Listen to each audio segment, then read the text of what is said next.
দুর্ভাগ্য, আমাদের হাতে তো সরকারি ক্ষমতা নেই। সরকারও মানুষ, তাদেরকেও মরতে হবে। তারা মুখে স্বীকার করুক বা না করুক বলতে বাধ্য হলো বহিতাল্লাযী কাফার।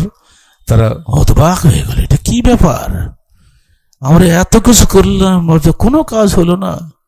এতে প্রমাণ হয় अल्लाह सबार ऊपरे। आज भी हो फिर इब्राहिम का ईमान पैदा, आ कर सकती है फिर अंदाज गुलिस्तान पैदा। যা বেশি খেলে মাদকতা আনে তার কমটাও হারাম। কিয়ামতের মাঠে তার গলায় 7 তবক জমিন বেড়ি পরিয়ে দেওয়া হবে। এরপরও কি ভয় হয় না? শয়তান প্রতি মুহূর্তে চায় আমাদেরকে হারামের দিকে এগিয়ে দিতে, খট্টা সৃষ্টি করে, লোভ সৃষ্টি করে। আহলে হাদিস আন্দোলন বাংলাদেশ, আসুন পবিত্র কুরআন ও সহিহ হাদিসের আলোকে জীবন গড়ি। আলহামদুলিল্লাহ আলহামদুলিল্লাহ নাহমাদুহু ওয়া নাস্তাঈনুহু ওয়া নাস্তাগফিরুহু ওয়া নু'মিনু বিহি ওয়া নাতাওয়াক্কালু আলাইহি ওয়া নাউযু বিল্লাহি মিন শুরুরি আনফুসিনা ওয়া মিন সাইয়্যাতি আমালিনা। মান ইয়াহদিহিল্লাহু ফালা মুদিল্লা লাহু ওয়া মান ইউদ্লিল ফালা হাদিয়া লাহু। ونشهد أن لا إله إلا الله وحده لا شريك له ونشهد أن محمدا عبده ورسوله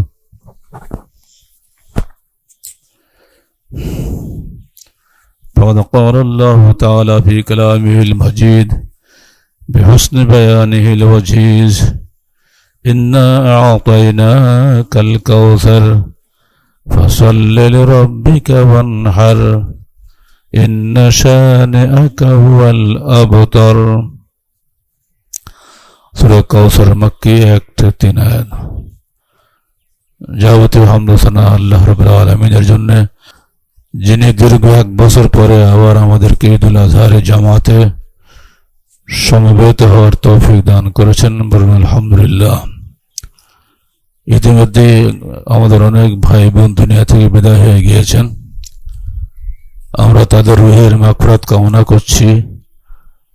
আল্লাহ পাক তাদের সমস্ত গুনাহ খাতা মাফ করে দিন। যারা অসুস্থ হয়ে পড়ে আছেন হাসপাতালে বা আমার মতো মাজুর অবস্থায় আছেন, অপারেশন বা সার্জারি পরবর্তী যে জটিলতা যারা ভোগেনি তারা বুঝতে পারবে না। তাদের পূর্ণ রোগ আরোগ্যের জন্য আল্লাহর কাছে দোয়া করছি। সেই সাথে আমার জন্য দোয়া করবেন যেন আল্লাহ পাক দ্রুত শিফায়ে কুল্লি দান করেন। আল্লাহ তার রাসূলকে শোনাচ্ছেন, ইন্না আ'তাইনাকাল কাউসার, আমরা তোমাকে কাউসার দান করেছি। ফাসাল্লি লিরাব্বিকা ওয়ানহার, অতএব তুমি সালাত আদায় করো এবং কুরবানি করো। ইন্না শানিআকা হুয়াল আবতার, নিশ্চয় তোমার শত্রুরাই হচ্ছে লেজ কাটা। আল্লাহর স্বাধীন সার্বভৌমত্বের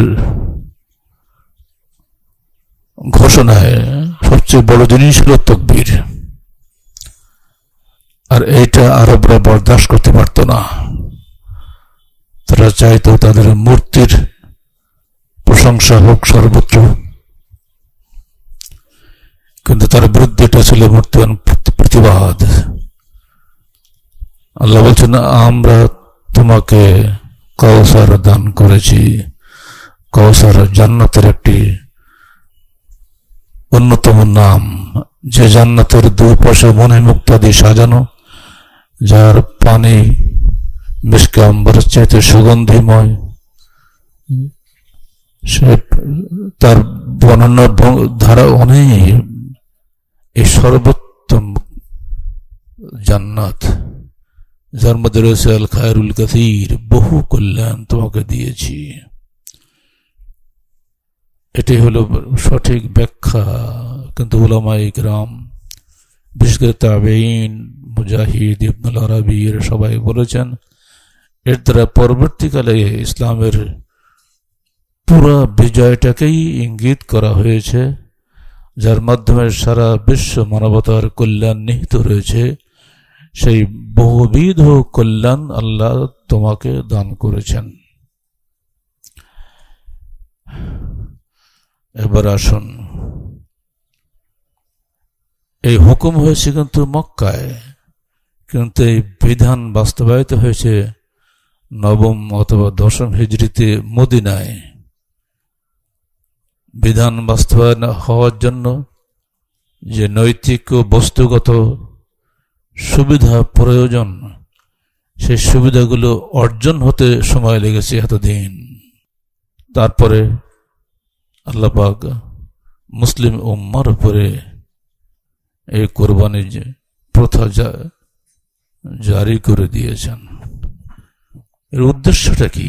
আমরা কেন কোরবানি করি?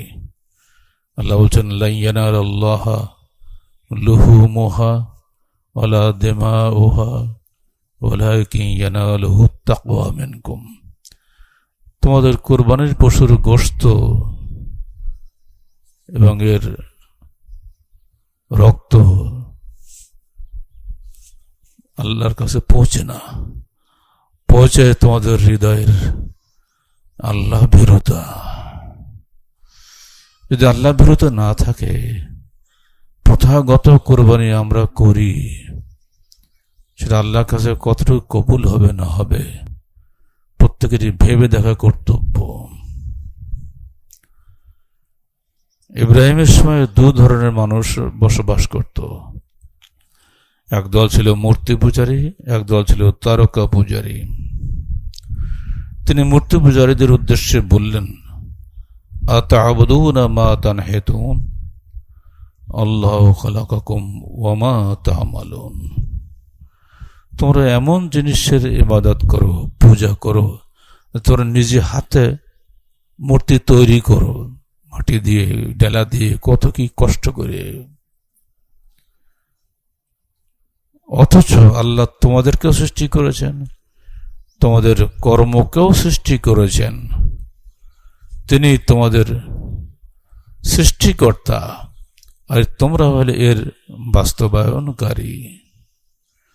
তোমরা কি কিছুই বুঝো না? তারা বলল, বল ওয়াজাদনা আবানা কাযালিকা ইয়াফআলুন। পরে আমরা বাপ দাদা 14 পুরুষ এটা দেখে আসছে, তাই করি। এই প্রথা ভাঙা যে কত কঠিন। যে কোনো একটা প্রথা চালু হয়ে গেলে সেটা ভাঙা বড় কঠিন। আর তখনই লাগে আত্মত্যাগ, তখন লাগে কুরবানি। যে কুরবানি ইব্রাহিম একাই দিয়েছেন, মনে করেন আজ থেকে 4500 বছর আগে, একাই, মানুষজন কিচ্ছু নাই। জিজ্ঞেস করলেন কওমের নেতাদেরকে, হাল ইয়াসমাউনাকুম ইজ তাদউন আও ইয়ানফাউনাকুম আও ইয়াদুররুন। হে নেতারা, তোমরাই বলো, যখন তোমরা ওই মূর্তির দিকে তাকিয়ে উপাসনা করো, ওদেরকে ডাকো, তো ওরা কি শুনতে পায়? বা ওরা কি তোমাদের কোনো সাহায্য করতে পারে, কোনো উপকার করতে পারে? এর তো কোনো উত্তর নাই। এবারে তিনি বললেন তারকা পূজারীদের উদ্দেশ্যে,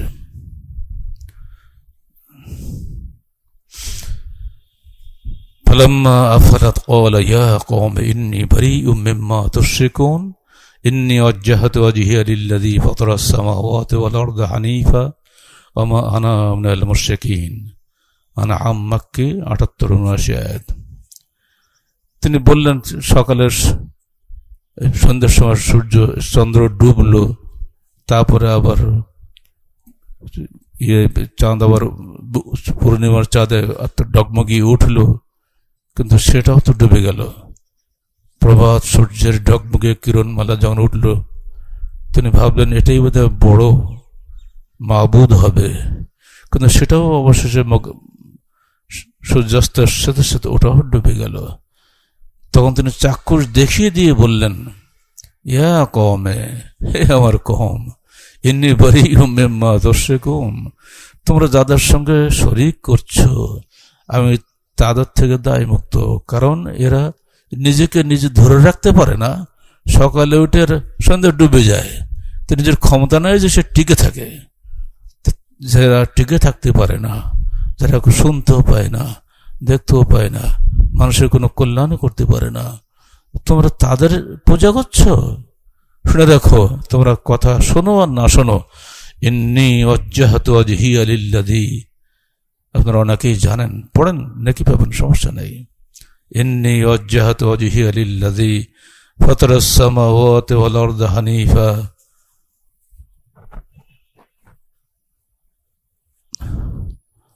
ওয়া মা আনা মিনাল মুশরিকিন।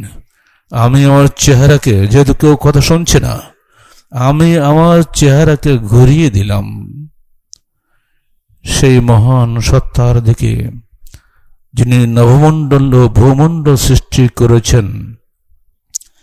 এমন ভাবে ঘুরালাম, হানিফা, ডানে বায়ে নয়, একনিষ্ঠ ভাবে।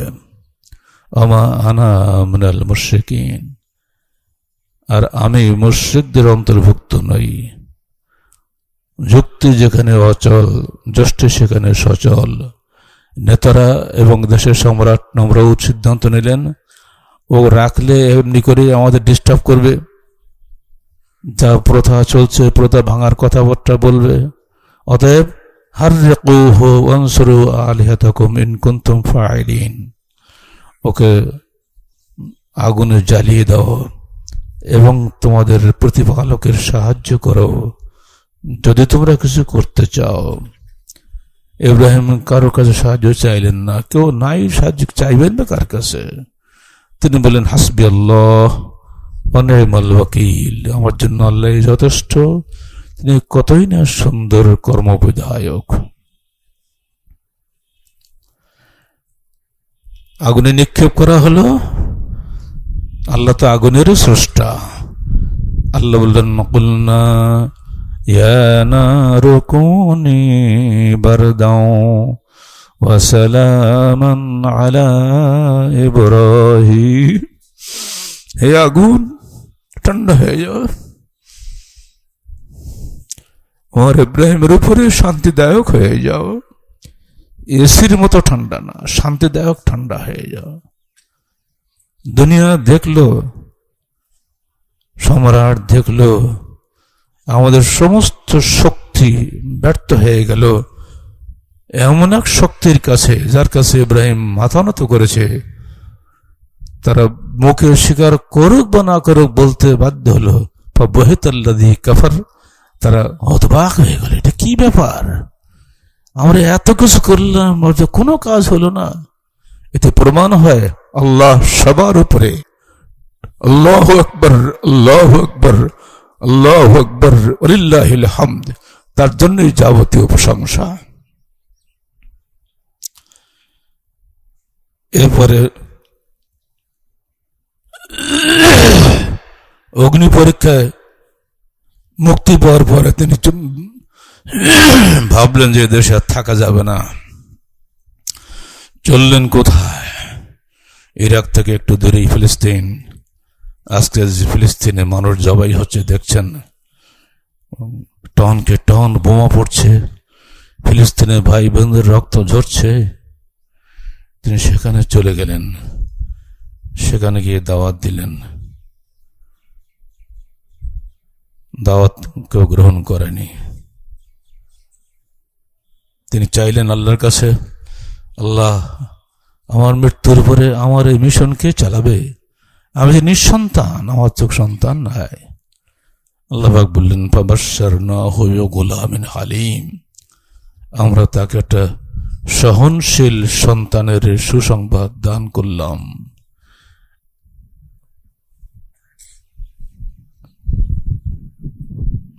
এই সহনশীল সন্তানটাই হচ্ছে ইসমাইল আলাইহিস সালাম।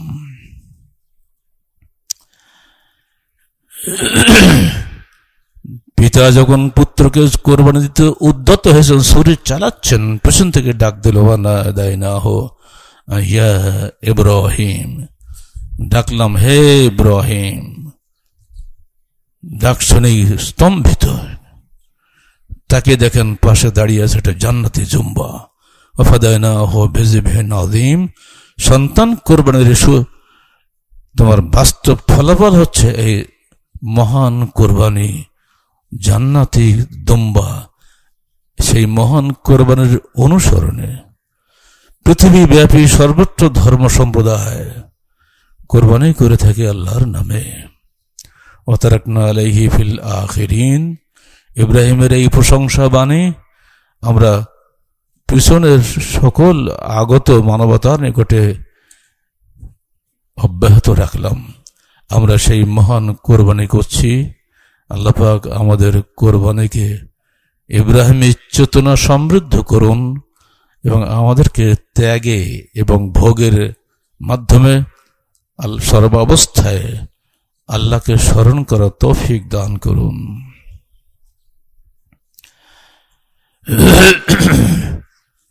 তাই সামাজিক কুসংস্কার দূর করতে গেলে চাই ইব্রাহিমী কোরবানির চেতনা ও ইসমাইলি আত্মত্যাগের চেতনা। যদি আবার ইব্রাহিমী তাকওয়ার চেতনা ফিরে আসে, তবে আধুনিক জাহেলিয়াতের গাঢ় তমিশ্রা ভেদ করে পুনরায় মানবতার আলোক নিশান উড্ডীন হবে। আল্লাহর দাসত্বের অধীনে সকল মানুষের সমানাধিকার প্রতিষ্ঠিত হবে। সমাজে শান্তি ও সমৃদ্ধি ফিরে আসবে इंशाअल्लाह। आज भी हो फिर इब्राहिम का ईमान पैदा, आ कर सकती है फिर अंदाज गुलिस्तान पैदा। आज যদি হয় फिर ইব্রাহিমের ঈমান পয়দা, হুতাশনে তবে সৃষ্টি হবে ফের পুষ্পের বাগিচা। চাই কোরবানি, চাই ইব্রাহিমের মতন পিতা, চাই ইসমাইলের মতো সন্তান। তাই বাংলার কবি গিয়ে গিয়েছেন, মা হাজরা হোক মায়েরা সব, জবিহুল্লাহ হোক ছেলেরা সব, সব কিছু যাক সত্যর হোক, বিধির বিধান সত্য হোক। কি চমৎকার!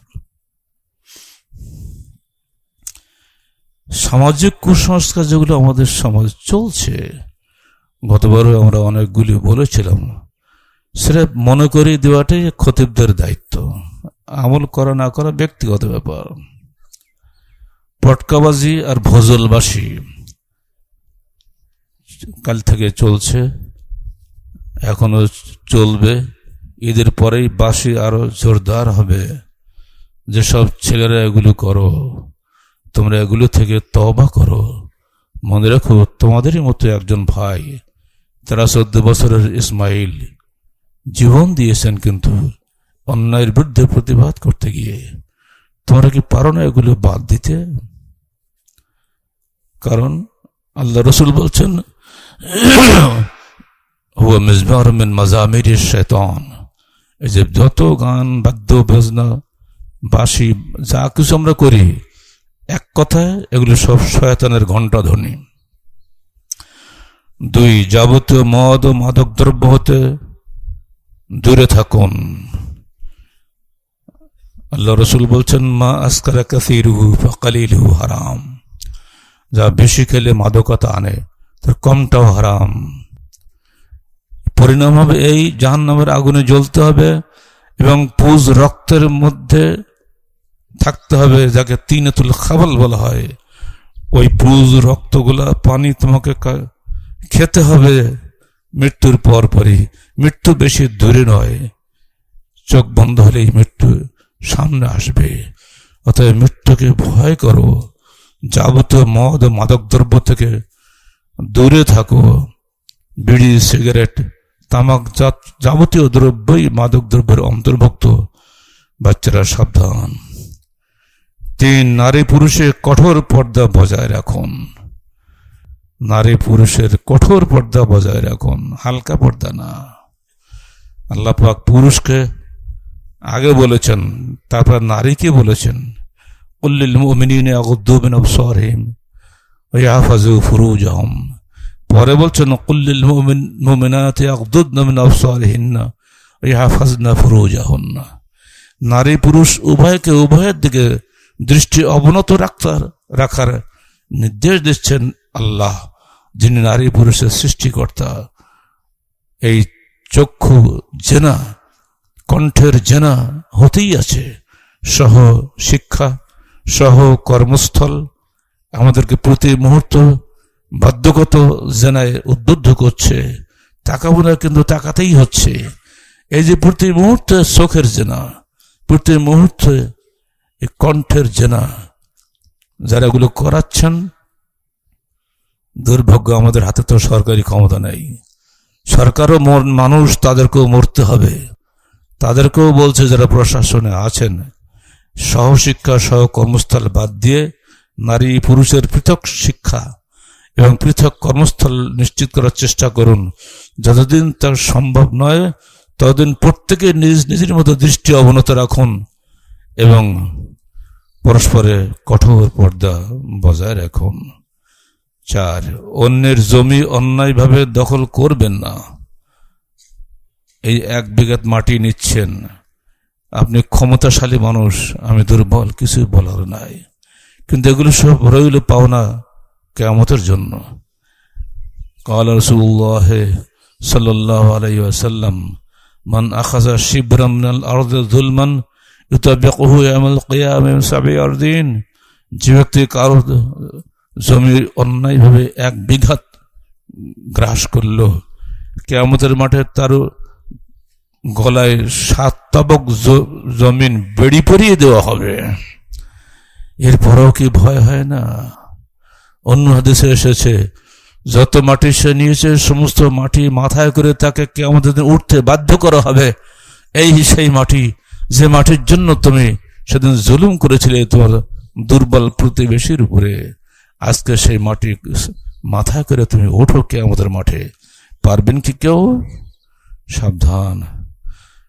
5, সন্তানকে সুশিক্ষা দিন। আল্লাহ রাসূল বলছেন, তালাবুল ইলমি ফরিদাতুন আলা কুল্লি মুসলিম। প্রত্যেক মুসলিম নরনারীর উপরে ইলম শিক্ষা করা ফরজ। যে ইলম মানুষকে তাওহীদ, রিসালাত ও আখিরাতের সন্ধান দেয়, সেই ইলমটাই হচ্ছে ইলম। দুনিয়াবি ইলম মূল ভাবে ইলম নয়। ইলম হচ্ছে মূলত যা মানুষকে আল্লাহর পথ দেখায়, রিসালাতের পথ দেখায়, আখিরাতের পথ দেখায়। সেই ইলম শিক্ষা যেখানে হয় বলে আপনারা মনে করেন, সেখানে আপনারা বাচ্চাদেরকে পাঠান। হালাল পথে আয় করুন, হালাল পথে ব্যয় করুন। আল্লাহ বলছেন, ইয়া আইয়ুহান নাস কুলু মিম্মা ফিল আরদি হালালান তাইয়্যিবা ওয়া লা তাত্তাবিউ খুতুওয়াতি শাইতান ইন্নাহু লাকুম আদুব্বুম মুবিন। হে মানব জাতি, তোমরা এই জমিন থেকে হালাল এবং পবিত্র রুজি গ্রহণ করো। কোন অবস্থায় শয়তানের পদাঙ্ক অনুসরণ করো না, সে তোমাদের প্রকাশ্য দুশমন। শয়তান প্রতি মুহূর্তে চায় আমাদেরকে হারামের দিকে এগিয়ে দিতে, খট্টা সৃষ্টি করে, লোভ সৃষ্টি করে। ইন্নামা ইয়ামুরুকুম বিসসুই ওয়াল ফাহশা। শয়তান সবসময় মন্দ কাজে এবং নির্লজ্জ কাজে মানুষকে উস্কে দেয়। অতএব বান্দা সাবধান, হালাল পথে আয় ও হালাল পথে ব্যয় করুন। মনে রাখবেন, কিয়ামতের দিন 5টি বিষয়ের উত্তর না দিয়ে কেউ পা বাড়াতে পারবে না। কোন পথে তুমি জীবন ব্যয় করেছিলে? প্রথম প্রশ্ন। 2, কোন পথে তুমি তোমার যৌবন ব্যয় করেছিলে? কঠিন ব্যাপার। যুবকরা সাবধান, যৌবনকে সংযত রাখো। কোন পথে তুমি আয় করেছিলে, কোন পথে তুমি ব্যয় করেছিলে, এবং যে ইলম শিখেছিলে সেটা অনুযায়ী আমল করেছিলে কি না? এই 5টি প্রশ্নের উত্তর না দিয়ে কোনো বান্দা কিয়ামতের দিন পা বাড়াতে পারবে না। অতএব সাবধান। সবশেষ আল্লাহ পাক একটা মৌলিক কথা বলছেন এবং আমাদের দাবি, নিজেকে ও নিজ পরিবারকে জাহান্নামের আগুন থেকে বাঁচাও। 7 নম্বর হলো আমাদের আহ্বান আল্লাহর পক্ষ থেকে, প্রত্যেকে নিজেকে ও নিজ পরিবারকে জাহান্নামের আগুন থেকে বাঁচান। তাতে বোঝা গেল পরিবারের দায়িত্ব রয়েছে পরিবার প্রধানের উপরে। আল্লাহ বলছেন, কু আনফুসাকুম ওয়া আহলিকুম নারা। তোমরা নিজেদেরকে এবং তোমাদের পরিবারকে জাহান্নামের আগুন থেকে বাঁচাও। আল্লাহ পাক আমাদের সবাইকে জাহান্নামের আগুন থেকে বাঁচার তৌফিক দান করেন।